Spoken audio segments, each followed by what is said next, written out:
Good morning, Trojans. Today is a Monday, March 15th, and it is a B-Day. I'm Aidan Perez. And I'm Max Bloom.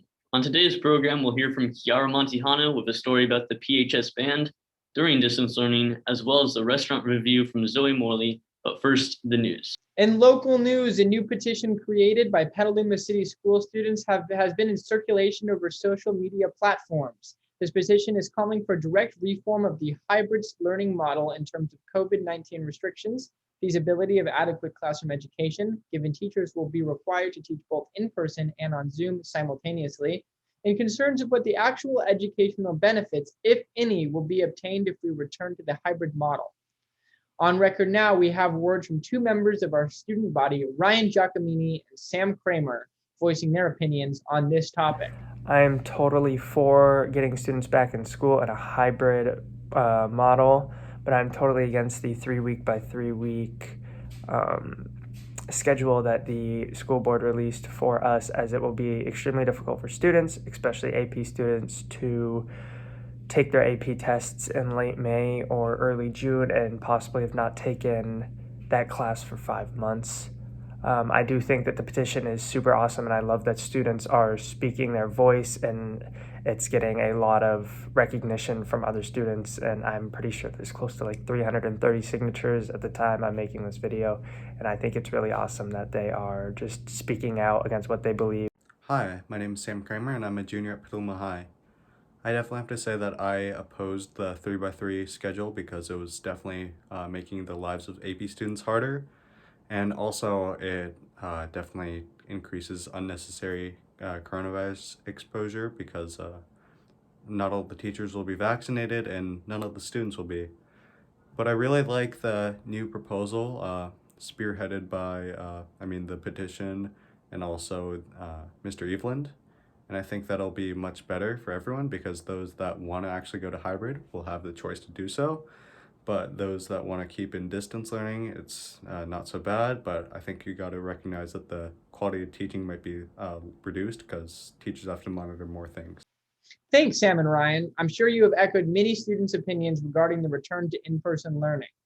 And finally, we have quoted words from Cliff DeGraw, the superintendent for Petaluma City Schools. Mr. DeGraw says that the board is committed to bringing back kids to school on hybrid mode once the red tier is reached.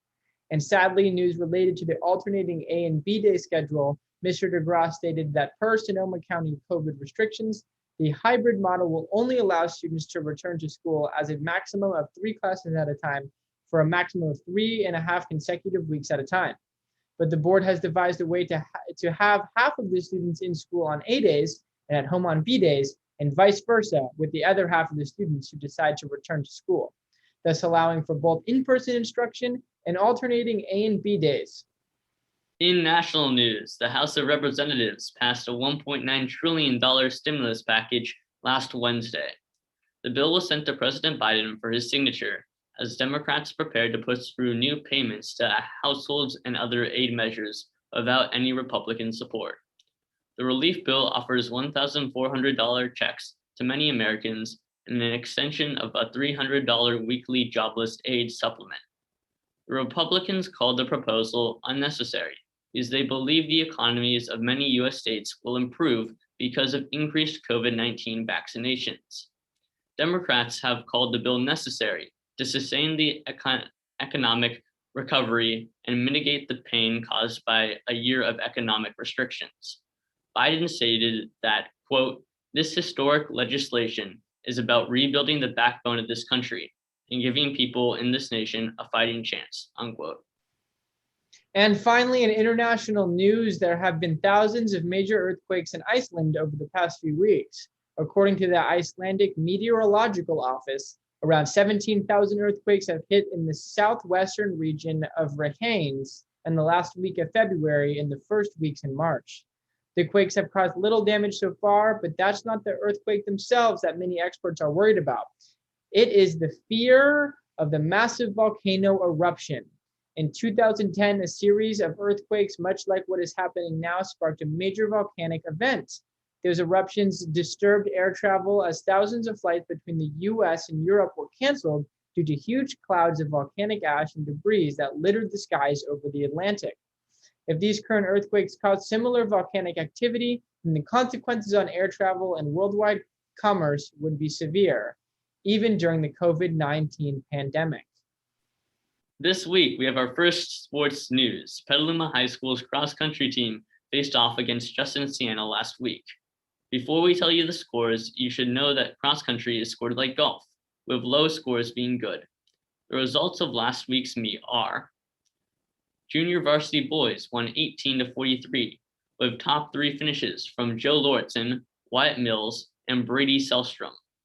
Varsity girls tied, with neither team having enough runners to score. Honorable mentions include Callie Sullivan, Riley Hammock, and Eva Tate. Varsity boys won 26-29 with Javi Gutierrez, Drake Newell, Ray Somoff, Miles Paisley, August Abercrombie, and Zach Engler narrowly edging off the competition. Congratulations to all our cross-country athletes. They face off this Wednesday against Sonoma here at home. More information about these news stories can be found in this video's description. And now this week's first announcement is from Coach Franklin about track and field. Are you interested in participating in Season 2 sports at PHS? Well, the second season is right around the corner, and track and field may be the perfect sport for you. Preseason workouts on the track at 3:30 will be starting on Monday, March 15th. The team will meet Monday through Friday at 3:30 in the afternoon from then on. Please come prepared and get in shape and have fun. As a reminder, all athletes must be cleared through Sportsnet before they can participate. Some general guidelines are as follows. It is important to respect all people, places, and things, including yourselves. Masks must be worn properly, and social distancing is expected at all times. If you have any questions, please email Coach Franklin at jfranklin@petk12.org. See you Monday, March 15th. And that's it for our announcements this week. Now here's Kiara Montihano with a story about the Petaluma High School Band. Petaluma Trojans, by the center, quick march!